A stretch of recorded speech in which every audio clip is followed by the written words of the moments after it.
Matthew 26. And it came to pass, when Jesus had finished all these sayings, he said unto his disciples, Ye know that after 2 days is the feast of the Passover, and the Son of Man is betrayed to be crucified. Then assembled together the chief priests and the scribes and the elders of the people unto the palace of the high priest, who was called Caiaphas, and consulted that they might take Jesus by subtlety and kill him.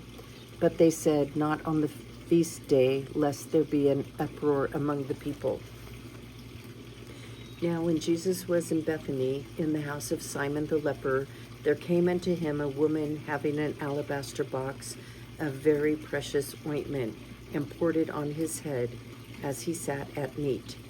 But when his disciples saw it, they had indignation, saying, To what purpose is this waste? For this ointment might have been sold for much and given to the poor. When Jesus understood it, he said unto them, Why trouble ye the woman? For she hath wrought a good work upon me. For ye have the poor always with you, but me ye have not always. For in that she hath poured this ointment on my body, she did it for my burial. Verily I say unto you, wheresoever this gospel shall be preached in the whole world, there shall also this, that this woman hath done, be told for a memorial of her. Then one of the 12, called Judas Iscariot, went unto the chief priests, and said unto them, What will ye give me, and I will deliver him unto you? And they covenanted with him for 30 pieces of silver. And from that time he sought opportunity to betray him. Now the first day of the feast of unleavened bread, the disciples came to Jesus, saying unto him, Where wilt thou that we prepare for thee to eat the Passover? And he said, Go into the city to such a man, and say unto him, The Master saith, My time is at hand. I will keep the Passover at thy house with my disciples. And the disciples did as Jesus had appointed them, and they made ready for the Passover. Now when the even was come, he sat down with the 12. And as they did eat, he said, Verily I say unto you, that one of you shall betray me.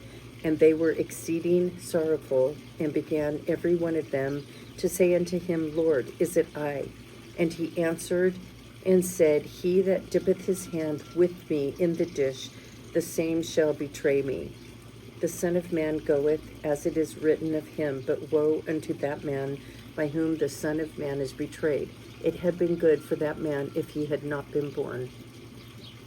I wonder if when the disciples asked him, Is it I, is it I? And he answered, was Judas Iscariot even listening to Jesus, or was his mind, maybe he was talking to some of the other disciples, because didn't he hear what Jesus said?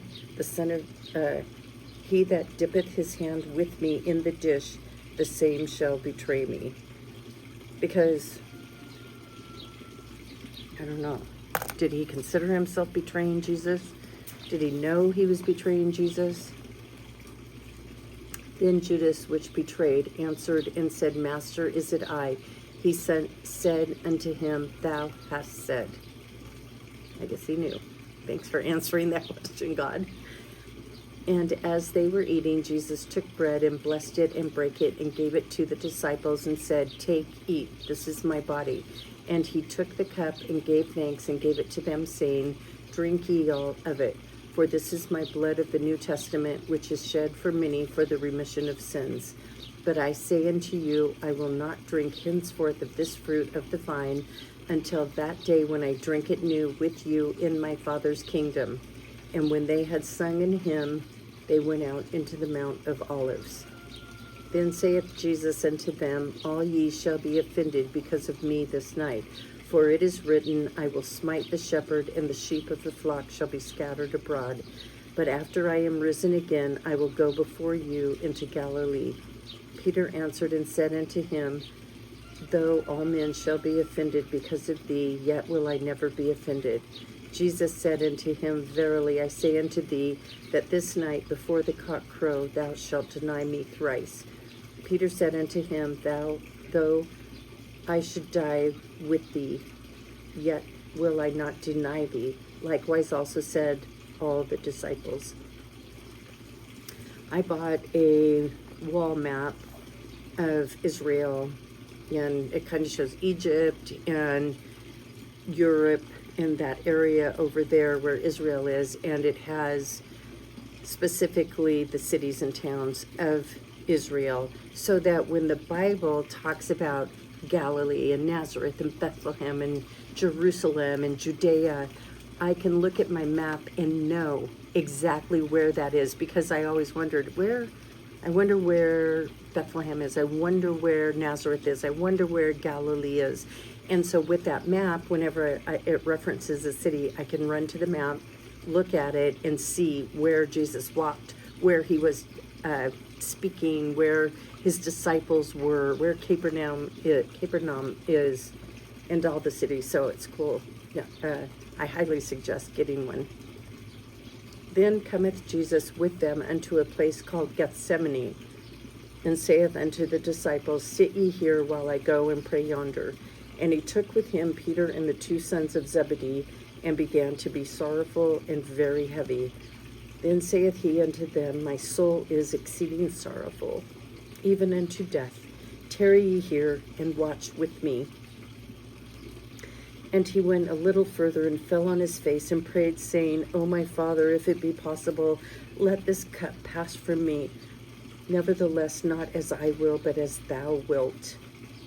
Even he was afraid and scared and anxious and sad. But he still obeyed God, as we should all do. And he cometh unto the disciples, and findeth them asleep, and saith unto Peter, What, could ye not watch with me 1 hour? Watch and pray that ye enter not into temptation. The spirit indeed is willing, but the flesh is weak. Isn't that a description of all of us? The spirit is willing, but the flesh is weak. Sorry, God. Forgive us. He went away again the second time, and prayed, saying, O my Father, if this cup may pass away from me, except I drink it, thy will be done. And he came and found them asleep again, for their eyes were heavy. And he left them,